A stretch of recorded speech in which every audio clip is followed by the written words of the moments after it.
Assalamualaikum warahmatullahi wabarakatuh.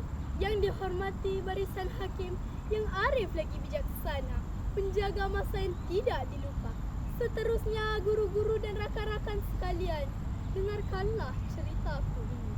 Jauhi rasuah, tajuk cerita.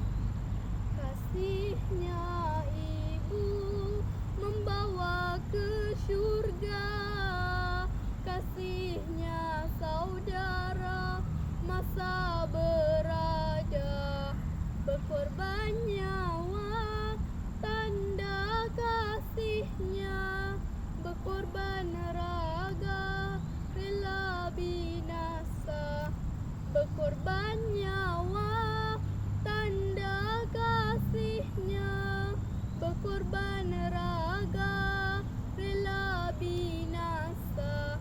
Kasihnya ayah sanggupkah berpisah, dan kasih anaknya berkorban nyawa.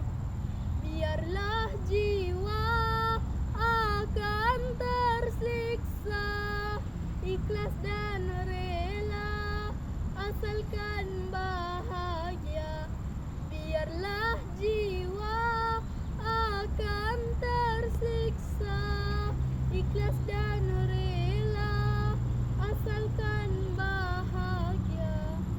Ayah, jangan tinggalkan saya. Ibu, tolong ibu, jangan biar ayah pergi. Itulah rintihan si anak yang ditinggal ayah akibat ditangkap polis lantaran gejala rasuah. Secara umumnya rasuah merupakan satu perbuatan, sama ada memberi atau menerima satu suapan yang berbentuk wang tunai ataupun barangan berharga sebagai upah bagi melakukan sesuatu pekerjaan yang mempunyai kaitan dengan tugas seseorang. Budaya rasuah semakin buruk. Ia boleh meruntuhkan negara. Rakan-rakan sekalian, terpapar di media sosial dan media massa bagaimana gejala rasuah dapat meruntuhkan ikatan sesebuah kekeluargaan.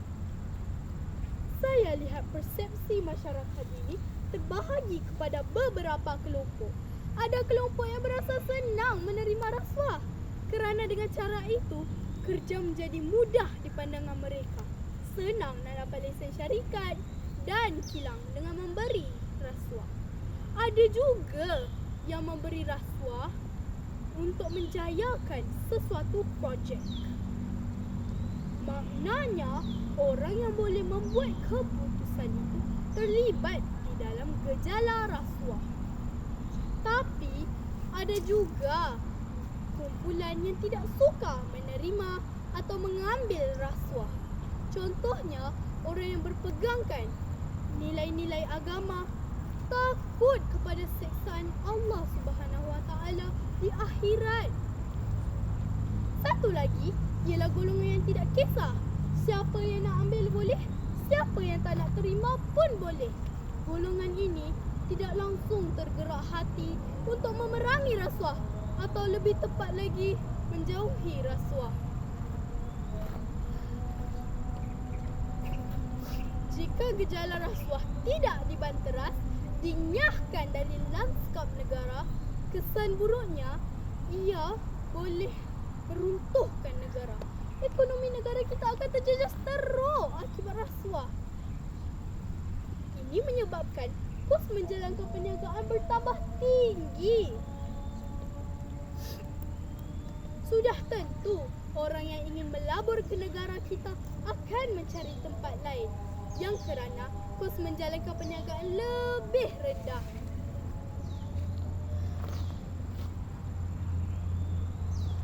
Negara kita akan mengalami kerugian dari segi pelaburan luar dan pelaburan domestik.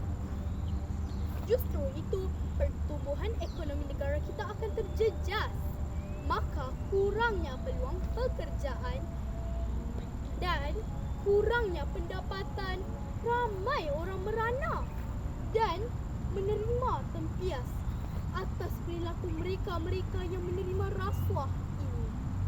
Lihatlah di negara-negara lain yang mengamalkan rasuah dan kesan terhadap ekonomi negara mereka. Ekonomi negara mereka terjejas teruk sekali. Mereka menjadi negara yang gagal. Ini berlaku di benua Afrika dan tempat-tempat lain. Kita tidak mahu rakyat di negara kita merana di dalam situasi seperti ini. Kita hendak rakyat di negara kita hidup selesa, senang lenang dengan kemuliaan dan penghormatan. Kita tidak mahu menjadi negara yang gagal. Rasuah akan memberi kesan terhadap anak-anak dan cucu kita. Kita perlu ingat dalam sebuah hadis Rasulullah sallallahu alaihi wasallam bersabda, Allah Subhanahu wa taala melaknat orang yang memberi atau menerima rasuah. Apa maksudnya? Kehidupan seseorang itu boleh merana dengan laknat Allah Subhanahu wa taala.